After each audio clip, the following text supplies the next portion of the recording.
आं बे नोंथांमोननि चेनेलनि गेजेरजों आं बेखौनो फोरमायनो सानो जे जोंहा थांनाय बोसोर मेनि 8 अक्ट'आव जिहेतु खेराइ हुनाय फोरबो जों लादोंमोन।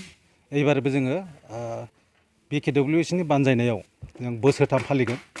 एबार नैथि खेब बे नैथि खेबाव जोङो गाबोन जानो थांनाय 16 फेब्रुवारि जों बेवहाय गाजा गोमजायै BKWSनि बानजायनायाव जोङो जोंनि जायगानि जेसेबां बर'फोर दं जोंनि माहारिनि गासिबो धोरोमखौ लानानै जों खौसेयैनो बे खेराइ जिहेतु फोरबो बे खेराइ फोरबोखौ जों फालिनो थाखाय आखायाव लादों।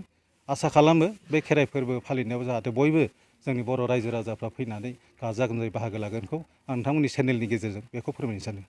बे हाबाफारियाव आलासि महरै सोर बाहागो लागोन?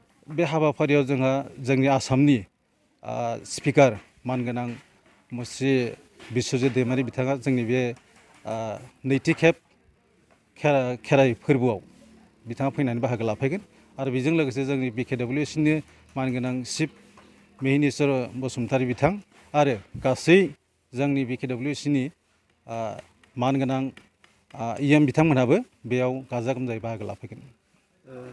मा थांखियै बे हाबाफारिखौ लादों? जों बे BKWSनि बानजायनायाव जोङो बे खेराइ हुनायखौ जिहेतु खेराइ फोरबो बेखौ जोङो खौसेथि आरो थामोनथा आरो जाथिनि बर' माहारिनि मोजांनि थाखाय जों बे हाबाफारिखौ लानाय जादों।